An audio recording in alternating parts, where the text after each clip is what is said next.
बिस्मिल्लाहिर्रहमानिर्रहीम। अस्सलाम वालेकुम नाज़रीन, मैं अब्दुर्रहमान ख़ान और आपको AR ख़ान ऑफिशियल के प्लेटफॉर्म से खुशामदीद कहता हूँ।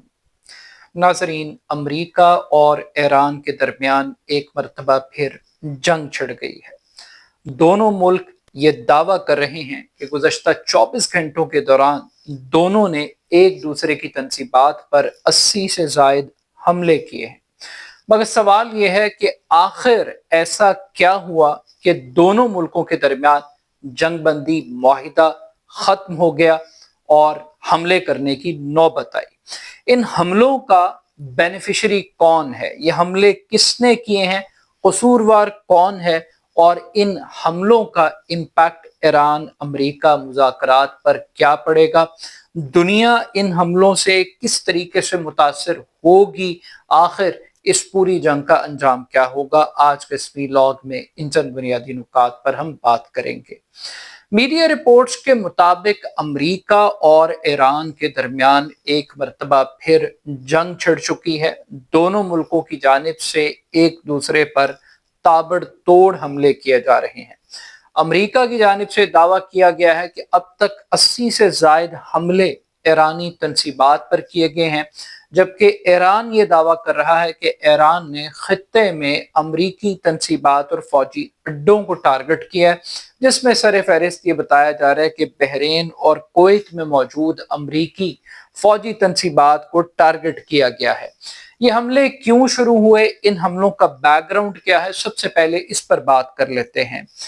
रिपोर्ट्स ये दावा कर रही हैं या अमेरिका का ये क्लेम है कि ईरान की जानिब से एक मरतबा फिर मुआहिदे की खिलाफ वर्जी करते हुए आबने हुर्मुज़ में 3 तजारती जहाज़ों पर हमले किए गए हैं।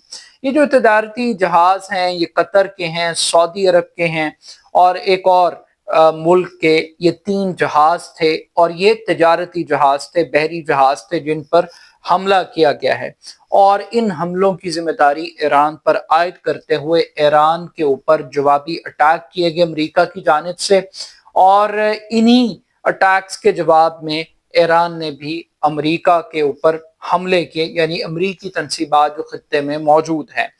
इस पूरे वाक़े के बाद फौरी तौर पर अमेरिका ने ईरान को जो 60 दिन के लिए रियायत दी थी तेल बेचने पर, वो रियायत वापस ले ली है और ईरान पर एक मरतबा फिर ये पाबंदी आयद कर दी है कि अब ईरान पेट्रोल नहीं सेल कर सकता 60 दिन तक।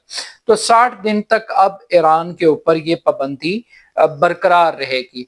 इसके साथ साथ अमेरिकी सदर डोनाल्ड ट्रंप जो इस वक्त तुर्की का दौरा कर रहे हैं, वहां पर नेटो ममालिक का सरबराही इजलास हो रहा है। इस इजलास के दौरान जब मीडिया नुमाइंदों से अमेरिकी सदर डोनाल्ड ट्रंप ने गुफ्तगू की तो उन्होंने कहा कि जंग बंदी मुआहिदा अब खत्म हो चुका है, वो ईरान के साथ मुज़ाकरात के लिए मजीद वक्त ज़ाया नहीं करना चाहते।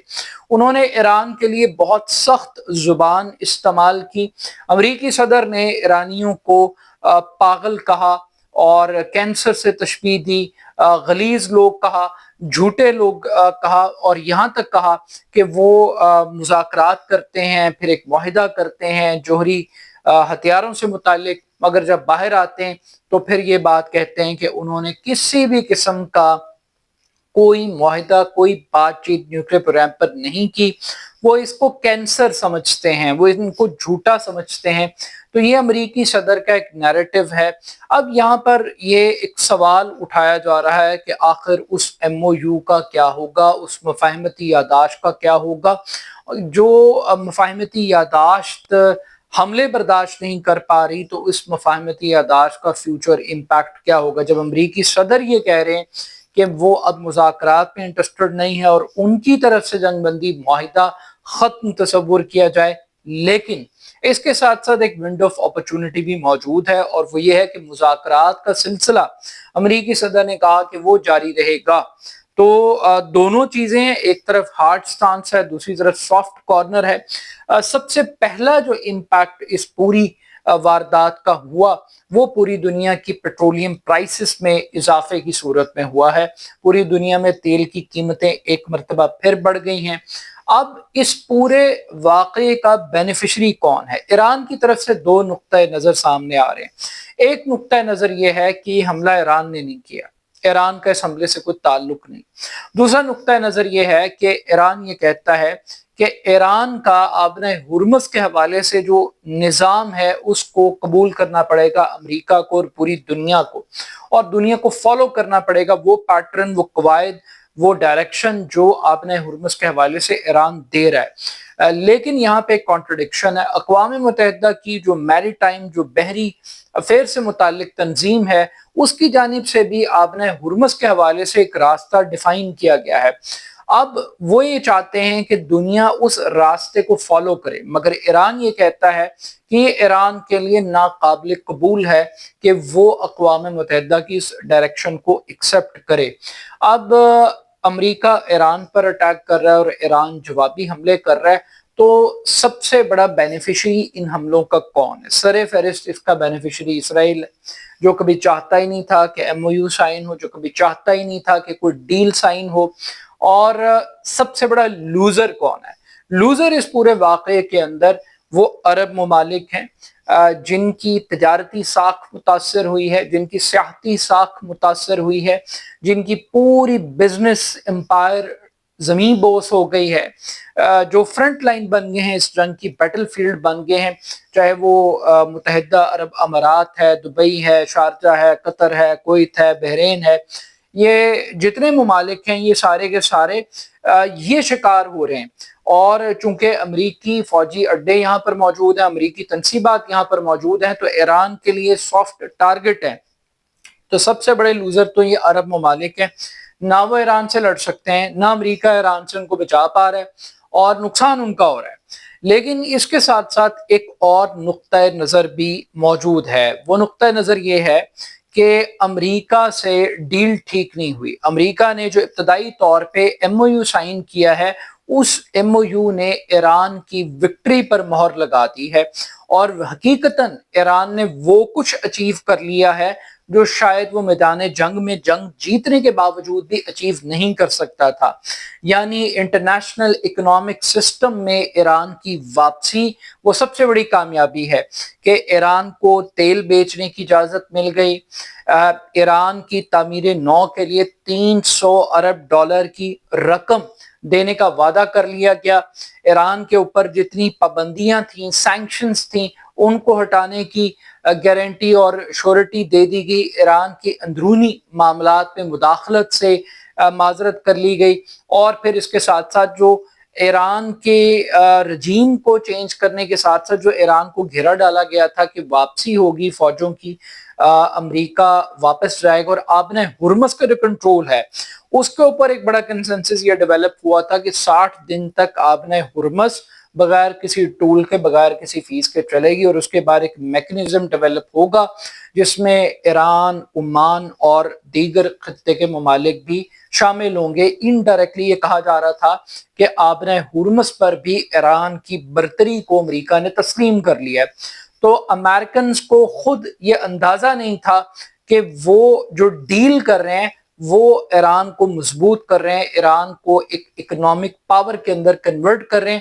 پھر اس کے ساتھ ساتھ ایران کے جو منجمد اثاثے تھے ان کو بحال کرنے کی بھی ایک کمٹمنٹ کر لی گئی تھی امریکہ کی جانب سے۔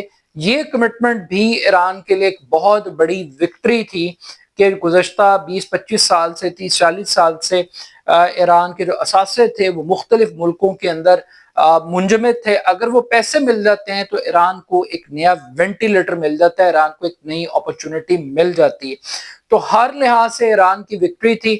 جہاں تک امریکہ کا کنسرن تھا نیوکلیر پروگرام کے حوالے سے، جوہری ہتھیاروں کے حوالے سے، اس پر کوئی پیش رفت نہیں تھی، اس پر کوئی بات چیت نہیں تھی، اس کے لیے بلکہ 60 دن کا ایک ٹائم پیریڈ دیا گیا تھا کہ وہ طے کیا جائے گا کہ کس طریقے سے جوہری ہتھیاروں کو ختم کرنے کے لیے یا انسپیکشن کا موقع فراہم کرنے کے لیے ٹیوار طے کیے جائیں گے۔ تو امریکہ کو بظاہر اس ایم او یو میں کچھ نہیں ملا، جتنی رعایتیں ملی وہ ساری کی ساری ایران کو ملی۔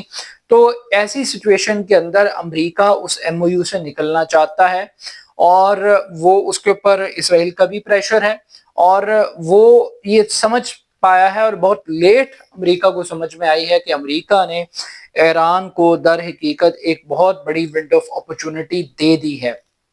तो अब बैक स्टेप करने के लिए उन्हें बहाने चाहिए, बैक स्टेप करने के लिए उन कमिटमेंट्स को रिजेक्ट करने के लिए, इनकार करने के लिए उन्हें मौके चाहिए, और यही वो बेस्ट अपॉर्चुनिटीज और मौके हैं कि वो इन चीज़ों से इनकार कर सकते हैं।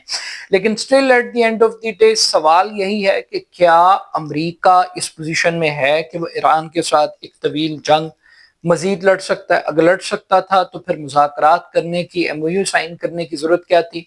और अब तक जो बैटल फील्ड है उसमें तासुर ये मिलता है कि ईरान का स्टेमिना बरकरार है, ईरान को कोई जल्दी नहीं है, ईरान अंडर प्रेशर नहीं है, और अमरीकी सदर की जो लैंग्वेज है वो ये बता रही है कि वो अंडर प्रेशर है। उनका मिड टर्म इलेक्शन है, अमेरिका की इंटरनल पॉलिटिक्स है, अमरीकी पार्लियामेंट के अंदर ट्रंप के खिलाफ वोटिंग हो रही है, 70 लाख लोग सड़कों पर निकलते हैं और नो किंग्स का स्लोगन लगाते हैं। तो अमरीकी सदर डोनाल्ड ट्रंप की अपनी पोजीशन बहुत कमजोर है, कॉम्प्रोमाइज्ड है।